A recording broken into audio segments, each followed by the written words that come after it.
Hey, what's up, Sam? What's up?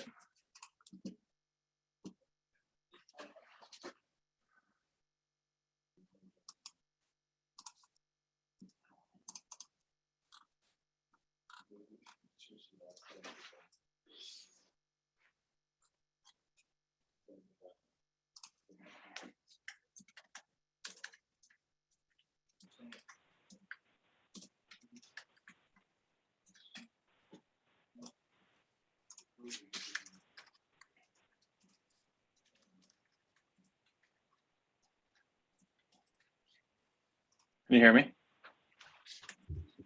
Hey, Jimmy, I can hear you. Hey, what's up, guys? All right, Sam, you should be able to hear me too, right? I can hear you, yeah. Okay, cool. I hear you now. Great. All right, so you're the one that called in because of work. So, Yeah, and then I think the the other one is Kevin. So Kevin's just here for kind of a refresh, but you two, especially Sean, you're done with your two shadows. So the point of this is basically to go over the nitty gritty. Let's get everything you need. I'm going to share with you my checklist, how to get stuff, how to schedule your open house. That's the easy part. You should leave here this meeting today, basically ready to schedule your first for this weekend or your first two, right? Of course, you have any questions, just let me know after, but I'm going to leave it recording and then we'll see if there's anything in here that's worth saving. I'll put it up on YouTube as unlisted and send it to you just so you can reference it in the future. And yeah, so let's get into it. So Sean, you shadowed Eckelberg both times, right? Yes. How'd that go for you? We didn't get any foot traffic, but during the 2 days, I was just talking to him about everything that, with his 2 years starting in the business, what does he think I should do? Me going about my ways about, getting into real estate, transferring from Sure. brokerage. And he just, pretty much gave me a bunch of knowledge those 2 days. Awesome. Yeah, he's definitely good one to shadow. And then Sam, who did you shadow? Rick Myers, I think. Oh, nice. Okay. Yep. Rick Meyer. How'd that go? Not bad. It was a 55 and older community, so just a lot of people in the area were coming to check it out, little nosy neighbors. But I mean, it was good. I got some good information from him on things to do and what he hands out, business cards, kind of how he sets up, and he was actually how he sets it up and everything. Yeah. For cool. the agent that listed it. So it wasn't his, but he lived in that area and has sold a lot of those homes. So he asked to do the open house. And I think it was good. Awesome. Okay, cool. All right, so I'm going to share my screen. So I just emailed both of you, all three of you. Let me mute my computer. Yeah, Sean, you're already in here. So this is a checklist. This is what I used for myself. You're welcome to use now. Oops. The whole thing with this, and especially because actually, well, Sam and Sean, both of you are working. You have other jobs. So to try and make this into a system and follow that every week so that it doesn't become this huge burden every week to try and schedule to do an open house for the coming weekend. So basically Monday, you're in the, Sunday, Monday, Tuesday, you're hustling to get yourself an open house for the coming weekend. Just talking about kind of logistics for where you should be doing your open house. It's not something that's on this flyer. You'll learn as you go. The best price point for open houses, that 250 to 400 at max 400 is the right price point. When I look at this, there's a lot of agents I'll send out every once in a while. Hey, does anybody want to do an open house this weekend at XYZ listing? I'm happy to do that when people ask me to, but you should find the open house you want to do and go after that one. You should not take the low-hanging fruit because it just becomes a waste of time. You don't want to do it on a stale listing if you can help it. There are some times when it makes sense, like after a price reduction. You don't want to do one on $1 million listing. You just don't. You might get a person through. You might get a couple people through. They're going to have agents. The amount of time, effort, and energy you're going to spend to do that, you're not going to see a return on And those are few and far between as it is. So 250 to 400,000, you're really going after first-time buyers are awesome, and step downs are amazing. What's not amazing is going after move-up homes. It is good, but it's not as efficient as going after first-time buyers and move down people, like people empty nesters or 55 and older, sometimes ranchers, those types of homes. First-time buyers are great because they come from far away. Usually, a lot of times when you're moving up in a home, you know, you need a bigger home, but you need to stay in the same school district, for example. So you're already going to tons of stuff in the area. It's likely, not a guarantee, but it's likely that you're friends with an agent or two or five. So when again, looking at this and treating it like a business, we want to look at what is the best return on our time investment, because that's when you're going to end up getting burnt out from it, is if you're doing 50 open houses a year and it's not resulting in you getting clients. So that's the first thing to take in consideration. I recommend just doing it, go do open houses. You will learn, you will find what you like better, where you like better, where you find that you're getting, clients that you can relate to more, because at the end of the day, the thing that sucks about this business is you don't have to be a good agent to make a lot of money in this business or to do a lot of deals. You just have to be good at talking to people. So we want to get as much traffic as we can. So once you find your open house, and I recommend, the problem is with inventory being so low right now is it's harder to do this, but if you can, you want to do them in the same area consistently. Like if you can, even if it's the same town, or, you can, it's not that you shouldn't do them all over, but you'll find that if you're able to do them in the same town or at the same house multiple times, you'll get some of the same traffic, the nosy neighbors. Those are great for nurturing. And feel free to stop me at any time here. So I just kind of go through this. I mean, it's while I'm telling you stuff that's, probably important, I want it to be an open conversation always. So just let me know. Mm-hmm. Try and do them near you, where you want to be able to, like I said, you want to be able to talk to people. When I was doing them, I was doing at least 2 a weekend, every single weekend. Like there was no excuse, because like I've told everybody here, you got to find clients, either people you know or you don't know. I only had the opportunity to find people I didn't know, because there was nobody in my personal database that was buying, especially in Jersey, because I moved here from PA.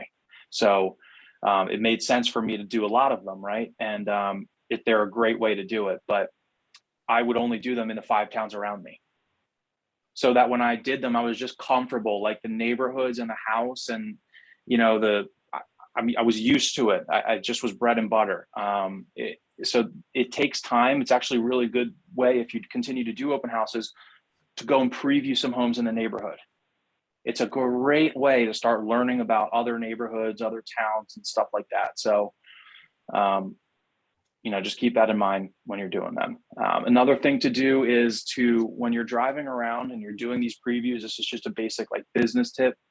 If you see a dumpster in a driveway, if it looks at all like it's being rehabbed, stop and ask. Nobody will ever give you a hard. I've never had a hard time with that. Nobody will give you a hard. Stop and ask, what's going on with this? Is it going to be listed? Who's the owner? Can I talk to them? You're not trying to get a listing, okay? Although over time, as you build relationships, it may happen. What you're trying to do is build yourself a list of what's going to come on the market. Because what better way to talk to people at open houses who know that there's nothing on the market right now than to be able to say that I have a list of these homes that are being renovated right now that are coming on the market X, Y, and Z time. And what you'll find is you start stopping at these, stopping and see a dumpster in the driveway, and you stop and you talk to a worker or whatever, and they get you in touch with the owner or the agent. They're not just working on that one. I still have relationships with investors that do 20, 30 a year, and they would share with me their whole list. This is what we have coming up. Go for it. Tell people about it. What do we want? They want to sell it. So they were happy to give me that info. And I learned that by just literally, I had an open house and the dumpster next door was the first one that I stopped at. And I was like, I should be doing this more. And I know I tell agents to do it, and the ones that do, it's always an interesting conversation that you'll have, but good way to give you stuff to talk about and to keep your, put yourself in front of the other agents who are just showing up for 2 hours and don't know what's going on with the market. So previewing houses, kind of stopping at those opportunities, looking at that kind of stuff. So So number one, find your open house in Bright. Number two, this is your checklist. We're going to start just going through this now. This is so important. Make 100% sure the agent put the open house in the MLS. If you're going to do a lot of open houses, you will find it gets forgotten. It just slips through the cracks and you're like, why is nobody here? Well, if they don't put it in Bright, if they don't put the open house in Bright, it won't go out to all the sites. And most of your traffic is going to come from the internet. You will get some people with signs, and we'll talk about that, but your buyers, your people that are looking to buy in that neighborhood, they're going to come from the open house being online. And in order for it to get out to all those sites, it needs to go in Zillow. Cool. Or excuse me, it needs to go in Bright to get onto all those sites. So once you have your open house scheduled, you're just on, you should be coasting. Now you should have your system. You should be able to request your marketing, get what you want, email it to Ian, and he'll have it printed and ready for you in the office for you to pick up. That should be the system. Agents ask, oh, should I want to make my own custom this, or I want to do, you're welcome to do whatever you want. But what I don't want you to do is to spend 2 hours after you're working full time making an open house flyer every week. It's just not worth it. The open house flyers that they make at marketingassist.com are really nice.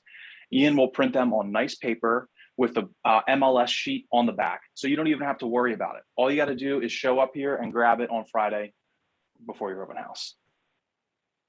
All right, so the next thing, so now let's just kind of, yeah, go ahead. Real quick question. Like you said, with the supply being so low, how likelihood is it going to be us getting open houses every single weekend?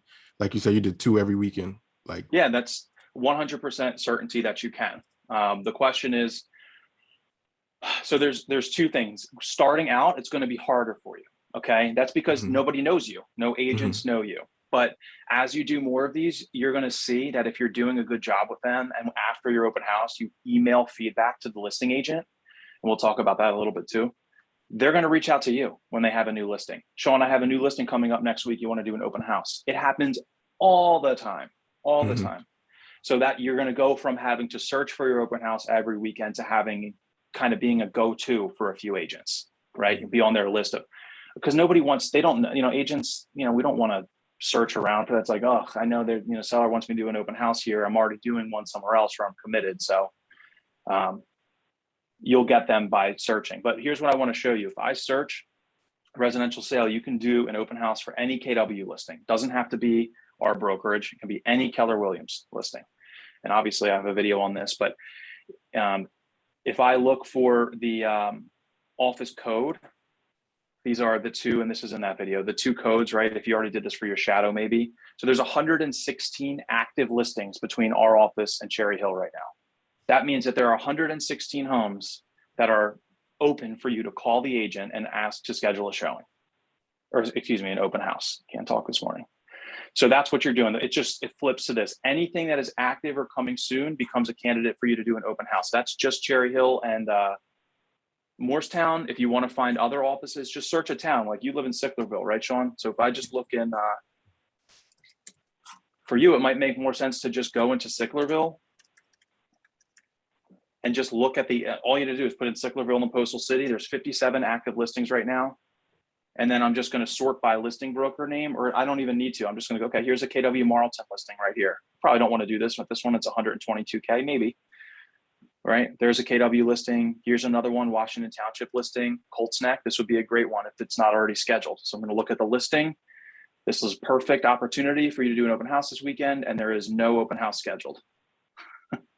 So this would be a great agent for you to call and ask if you can do an open house. If the sellers would be up for you doing an open house for their listing. So after this video, watch mine on like kind of going into a little bit more detail and what you should say to the agents, and just keep calling. Don't stop until you get one. A lot of agents make the mistake of calling, and Jerry, this guy, the listing agent, he'll say, probably I'll get back to you. And then you stop. Better thing to do is, sounds good, Jerry, appreciate it. I'm going to keep looking while I wait for you to get back to me. So just know if I find another one, I'll do my best to let you know. But that way it gives you the permission. You're enabling yourself to continue to look for an open house. This is the work. This is the job. Monday, take an hour. Maybe it takes you 2, maybe it takes you 3 hours. I don't know. But there's plenty of houses for you to do open houses on. The benefit is when you're a listing agent, you're getting inundated with buyers. You know, there's a lot of successful agents out there that don't have the time to be doing open houses. So it's a win-win for them. And you should absolutely just do it. So I keep going down the list here, and I would keep calling. The other thing to do is, if you're looking in a town, and let's say I just wanted to look at all, for you, Sean, since you live in Sicklerville, it might make sense to look for more Washington Township listings. The listing code for the office is right here. Mm-hmm. And you can click on it and it'll tell you to office code is this. So if I add this to my search, I'll see theirs as well. That makes sense? Yeah. So I'm just curious now, if I look through list office code,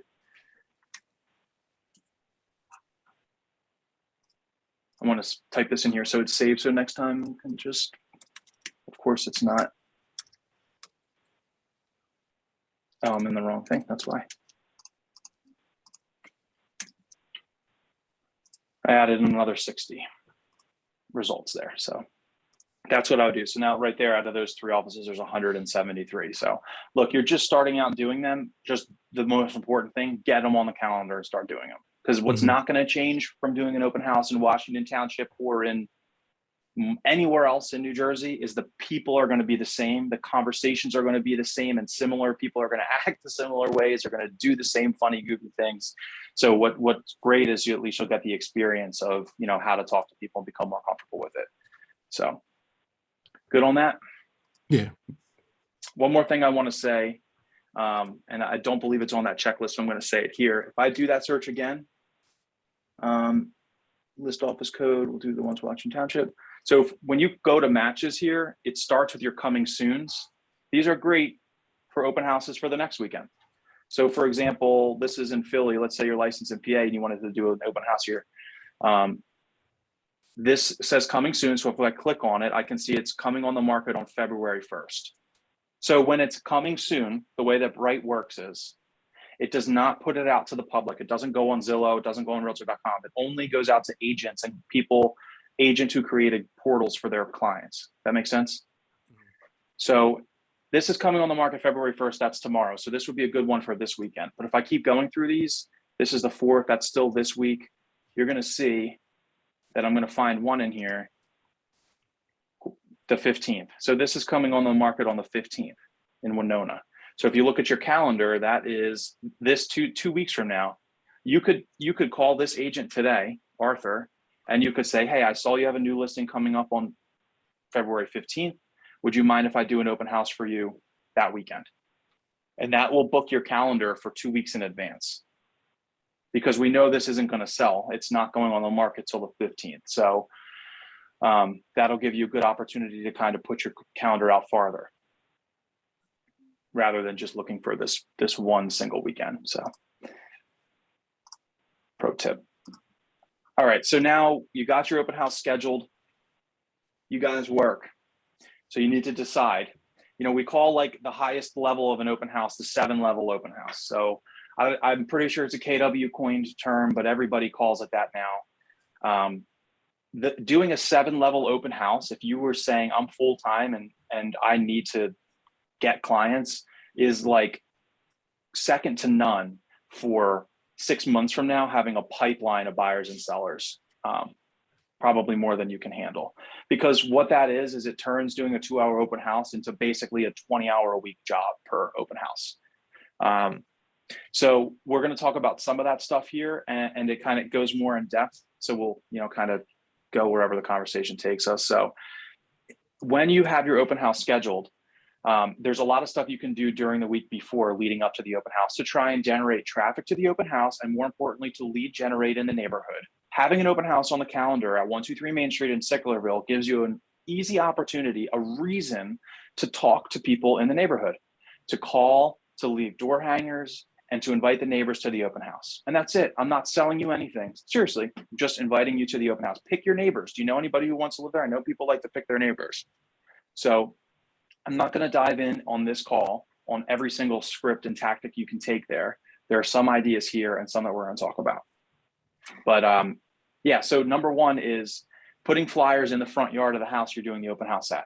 I love this little tactic here because this is what happens. It's Monday. Sam, you call some agent, you get an open house scheduled for Sunday, right? people, it's going to go on Zillow now. It's going to go on Zillow immediately. And people are sitting at work. Buyers are sitting at work on their computer or at home. And all of a sudden they get an email from Zillow and a message from Zillow, open houses in your open house in the neighborhood you're looking. And then they're going to be done work and they're going to go drive by the house on Monday all the time. And they're going to, if there's nothing in the yard, they probably won't, because people just don't know what they're doing, but they might call the listing agent. So we want to try and get ahead of that, because we want them to call us. So you don't really even need to ask for permission, but you can, to put your flyers in the yard before the open house. So when somebody drives or walks by, they can grab a flyer and your information is on it.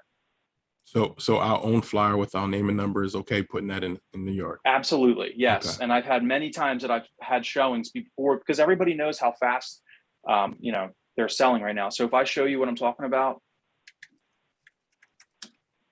this is what I'm talking about, one of these things. You guys see that? So they sell them. Could you say that again? They sell them at Nexus Association of Realtors, our local association.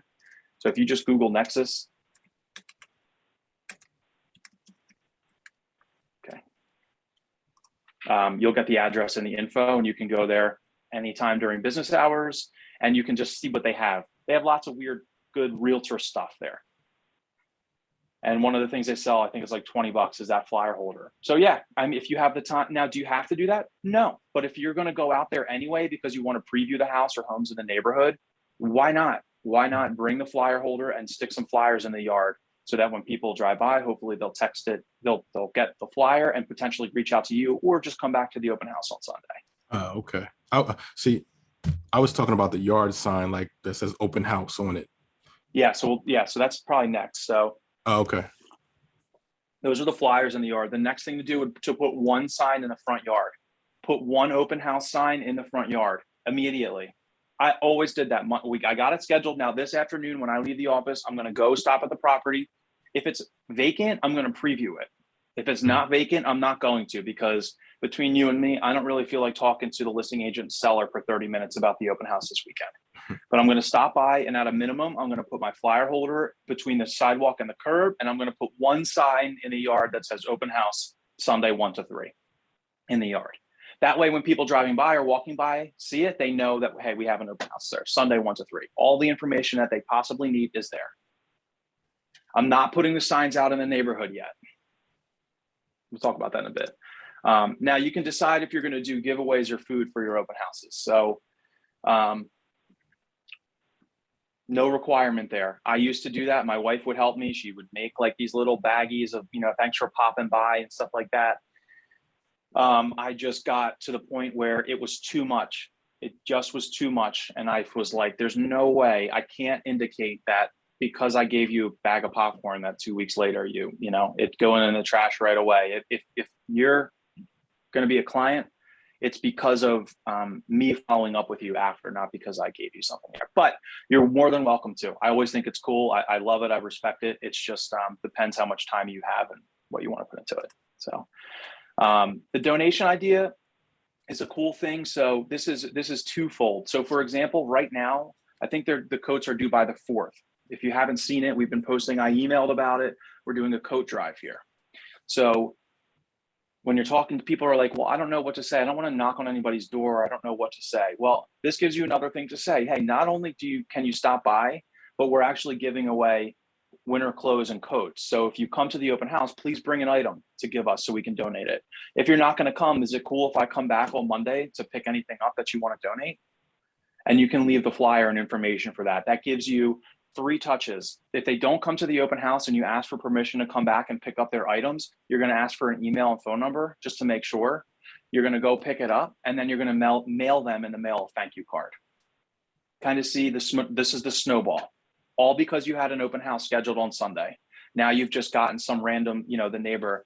And is it going to be every neighbor? No. Do you have to do it? No. But it's another option, another avenue for you to take. Anything creative like this. Now it's not that creative, right? Because I feel like, do the foundational stuff. What it is it's just a good reason to talk to people about your open house. And when you post on your social media, a lot of times we post like, come join me at my open house. Well, now it's, hey, I know I'm doing one in my neighborhood, if this applies to you. So come by, please bring something, bring a coat to donate or something like that. And So- again, it gives you, yeah, go ahead. No, go ahead. You can finish, Jim. You got to have some things got to be going on, but there's always stuff going on. You can reach out to Sarah Hawken in our office. She's the one who is running this coat drive right now, but she's like the head of the culture committee. So she's always got something going on for a giveaway or can give you ideas for that. We can make the marketing content. We can make the door hangers. We can do the flyers, all that stuff we can handle and print them for you if you want to hand them out, or if you want to post it on your Facebook, you can just do that as well. Go ahead, Sean. My questions are going to be, like you said, as far as marketing, if I lock in an open house 2 weeks from now, can I go and shoot a video, say, hey, I'll have an open house, this Saturday from 1 to 3, please come out and join me. Like, can I post that on Facebook, even though it's not my listing? Absolutely. Yes. Okay. Absolutely, man. I would encourage you to do that kind of stuff. Yeah. And I would focus more on what the house is like, and then and end it with, or just in the middle, be like, I'm gonna be here Sunday 1 to 3 if you want to come check it out, something like that. Don't make the focus be your face every time. You know what I mean? All right. So canvas the neighborhood, invite the neighbors. That kind of goes in line with everything we've talked about so far. So your first touch is dropping something off. My recommendation is, and we'll print them for you. There's none here now because it's Monday, but we'll print like door hangers for you, and we'll cut them with a hole in it. And you can go and hang them on people's doors or knock on people's doors saying, hey, we just listed XYZ Main Street, 123 Main Street. We'd love to see you at the open house on Sunday from 1 to 3. Can we pre-register here? And there's a little link on there, and they can put their name and info in a pre-register. And then when they do that, it's going to say, do you want to be notified on what the house sells for? Do you want a value estimate on your property?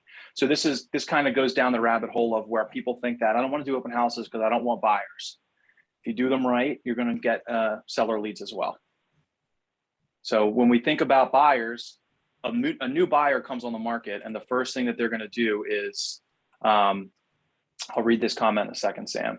The first thing that a new buyer is going to do is they're going to go on their phone on Zillow. They're going to be obsessed. They're going to be constantly looking at houses on Zillow, Realtor.com, getting notifications. And so they're going to see your open house, and they're going to come because of that. And a seller, on the other hand, they're not going on Zillow. They are, but they're probably looking for where they want to move.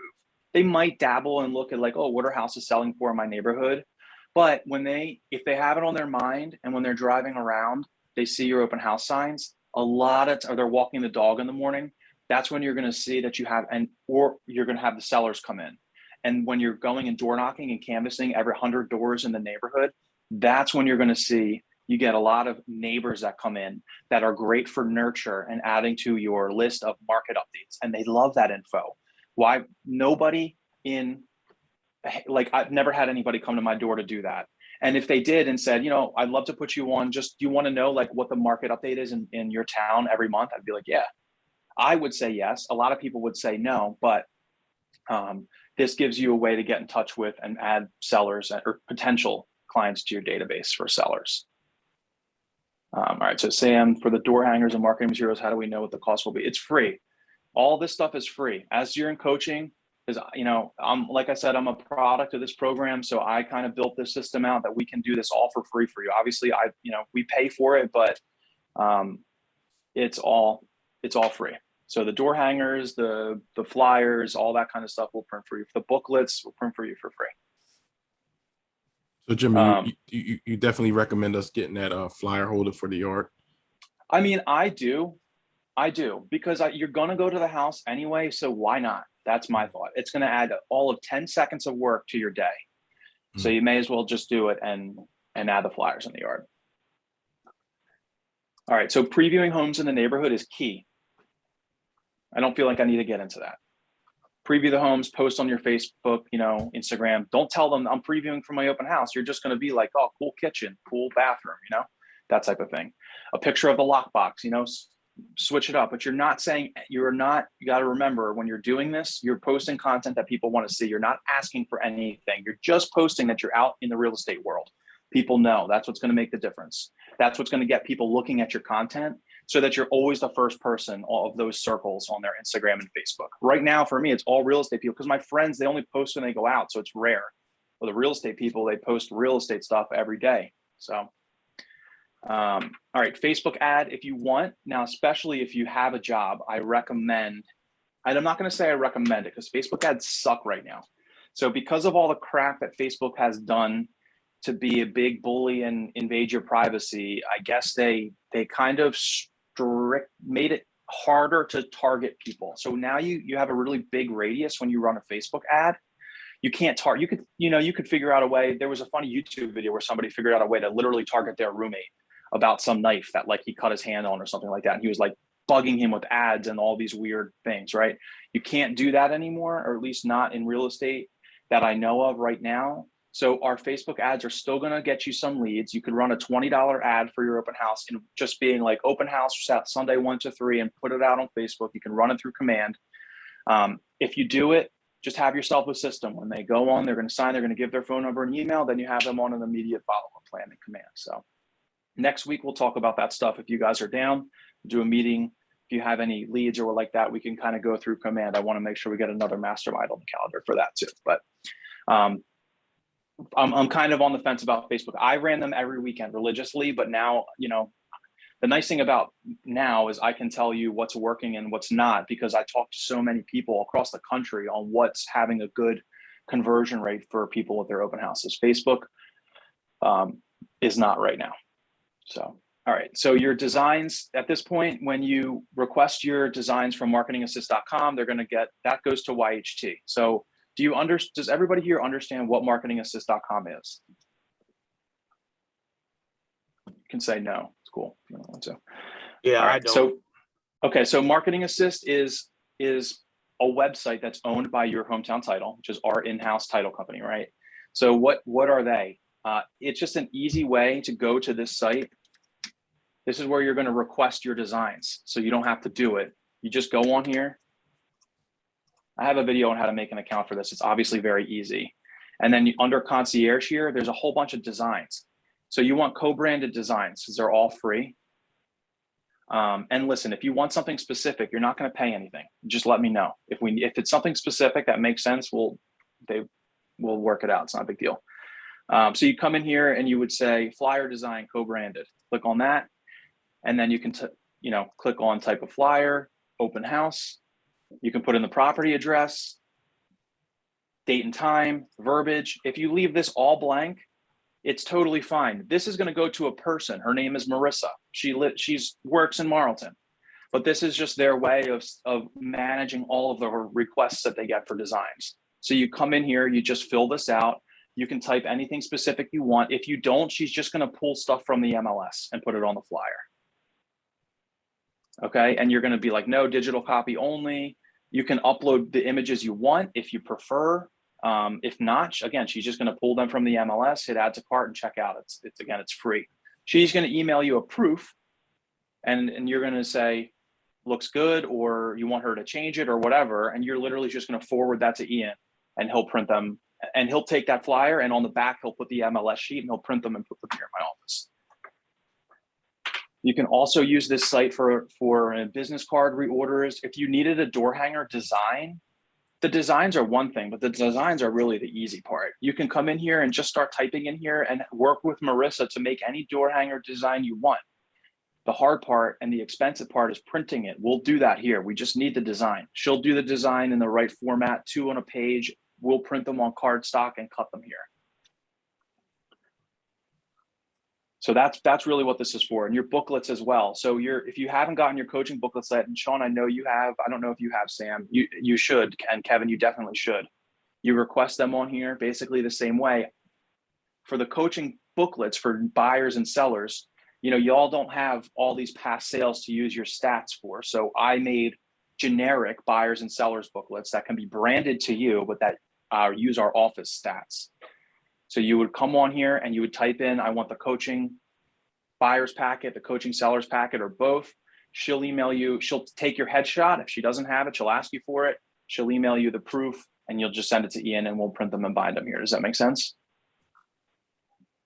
And again, I have a video for all this. For each one of these different things here, I have a real quick video. It's easy, but I don't really feel like, I'm not going to go through requesting the packets right now. So I have a quick question for you. Yep. When I got the proof for my business cards. I also, I think, got the proof for those books. But when I picked my business cards up, I didn't get the book. Okay, so we was I print the supposed books. to get the book? No, so you've Okay. no, and they're not here. So you need to take that. The reason for that is because Liz has started to take new agents' info, and when she recommends your business cards, she's also asking Marissa to make the design for your booklets, for if she has your headshot for your buyers and sellers books. Forward that over to Ian. I can send it again if you can just remind me, would be great, the instructions. But you're just going to basically send that PDF over to Ian, and he'll print it sometime this week, and he'll let you know when it's ready. And then you can come and pick it up at any time. He'll print like 15 or 20 of them out, and you can pick them up. So he prints them, and we have like a little machine, and he binds them with these little plastic ring binders here. YHT used to do it. Full disclosure, YHT used to do that. Then they stopped. They're not offering that anymore. So I said, we need that, right? Like you're new, you need that. And you can't think about it, especially if you have another job. I mean, I don't have the time to worry about it. So the solution is YHT is doing the designs for free, and we are printing them here for free. All right. What else? Post on, get your design, pick up your marketing material from the office.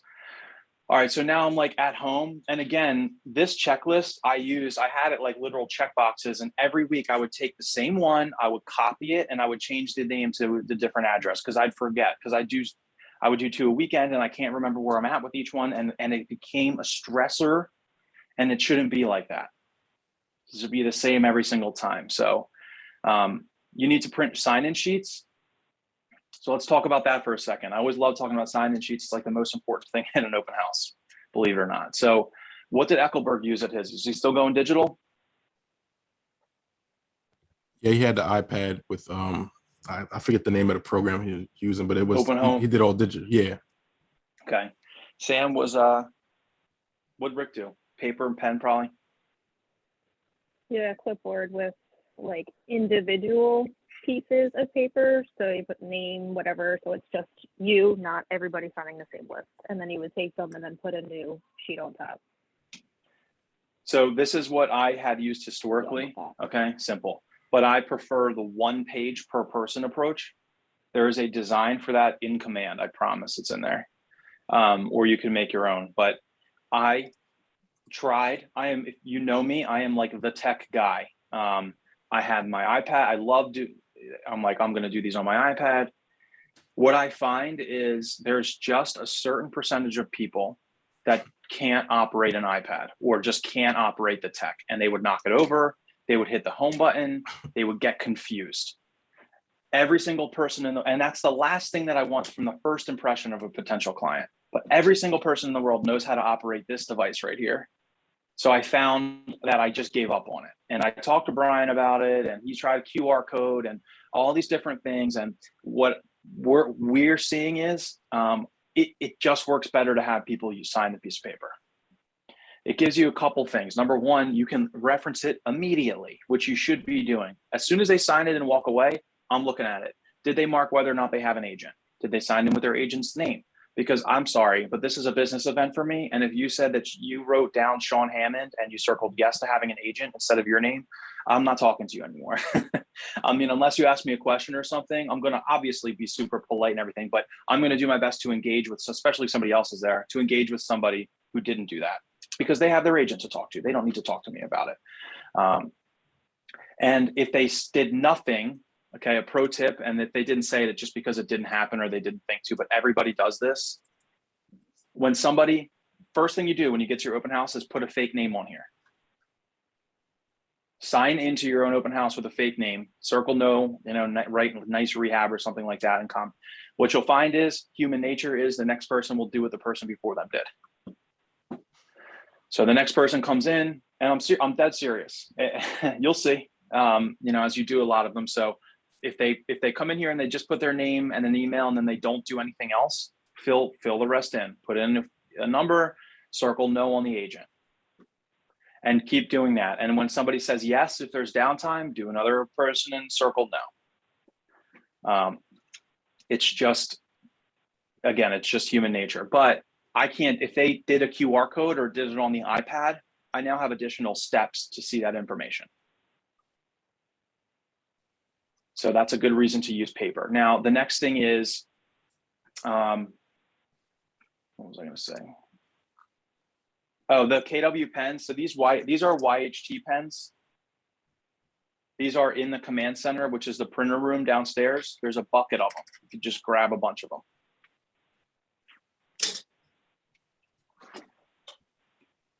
All right. What was I going to say? Open house sign-in sheet. Good. Okay. Now, these are some real pro tips. I become like, I always say this, but it's the truth. I become a creep when you put your name on the open house sign-in sheet. If I think that you are like a potential client in any way, I am looking you up on social media. I'm immediately searching for you on Facebook. There are many times where I will find somebody's name on social media, we'll have a mutual friend. And if I can work something into the conversation, somehow text that mutual friend or see that they're, big, I don't, anything. They walk in with an Eagles sweatshirt, literally anything to make the conversation not about real estate and just about building a rapport, I am going to do it.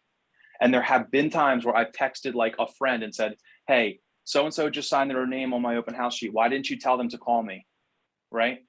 And then I'll just get an idea like, oh, I don't know them or whatever, to see if there's something that can happen there, because there have been times where I've been able to make that connection or get an appointment after the open house because I found mutual friends on Facebook. It's crazy. That is just the world that we live in. So I'm always doing that. I've seen if we have any mutual friends that are realtors or not, just to kind of see, okay, they said they're using, they wrote yes, and they're mutual friends with, Sam Jaworski or something like that. So maybe it's legit. Using it for that, then also using it to say, when people ask you questions, a lot of times people ask you questions and you might not know the answer. You want to say, I don't have the answer to that handy, but I can ask the seller and get back to you. Is that the right email address on your sign-in sheet? So those little simple, scripts to try and make sure that they're putting the right info on your sheet are important.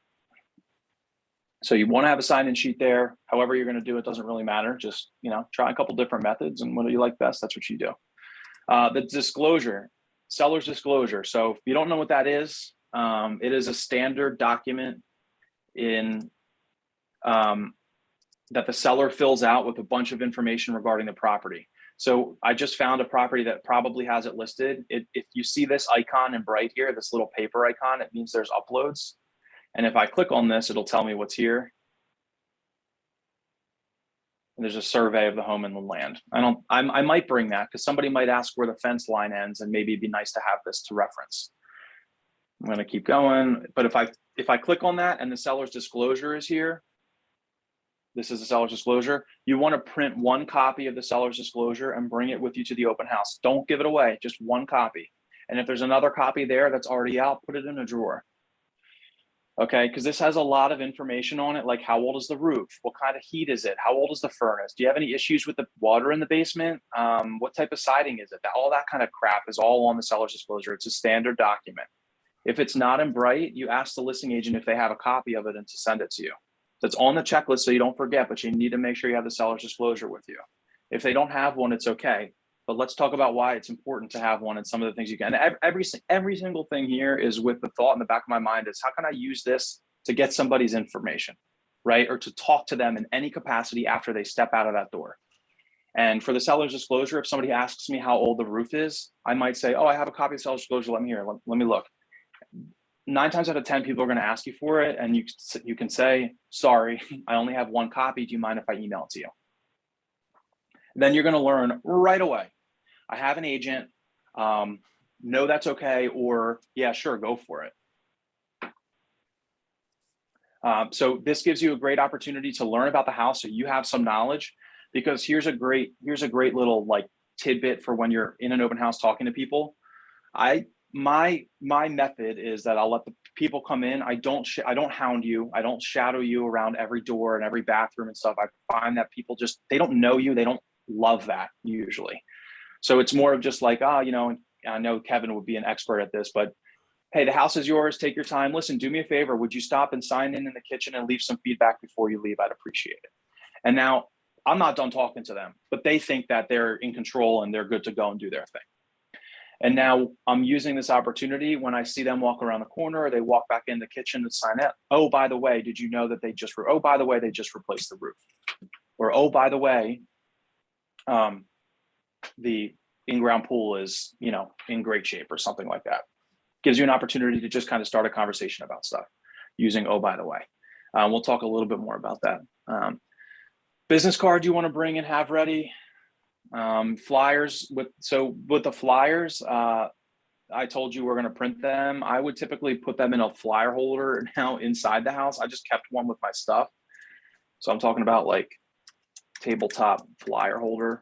They have these in Nexus as well. So if you go there like this is just what I would do. So it looked professional. I put one flyer in here, and then I would put the sign in right in front of it, and then the other flyers next to it. And I make sure everybody just grab that stuff. And then I keep the seller's disclosure with me.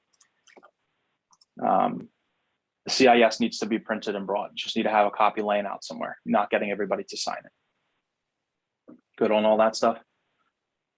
All right, so the buyer books. I want to talk to you about why they're such a good lead generation source for you for your open houses. So those books that you have printed have 2 pages in them about the $10,000 state grant. I know Kevin knows a lot about this because he just closed a deal with one of these grants. So not everybody knows about these. You'd be surprised. A lot of people, especially if you're doing them in that $250,000 price range, they've heard about this mysterious $10,000 grant. They're not going to walk in and talk to you about it, but this is the perfect, oh, by the way. And man, this was like the go-to for me. Oh, by the way, have you heard about the $10,000 grant? The $10,000 grant? The $10,000 grant. So if you look here, and I have it open to the page in the book and hand it to them, there's some information here, but basically it's a no-brainer. If you qualify for it, the state of New Jersey will give you $10,000 towards closing costs. I've never heard of that. I have heard, my sister was talking to me about blah, blah, whatever. It gives you an opportunity to now say that this lender, by the way, this lender in here, Bree, she lives locally. They're the #1 bank for these, and it says it in the book. They're the #1 bank for these in the state. They close more of them than anybody else. You may as well shoot her a text, or how about it would be okay if I just had her reach out to you to see if you qualify for it. She's not like going to pressure you or anything like that. And normally people will, not normally, but sometimes people will be like, yeah, that sounds cool. I'm curious to see if I apply for it.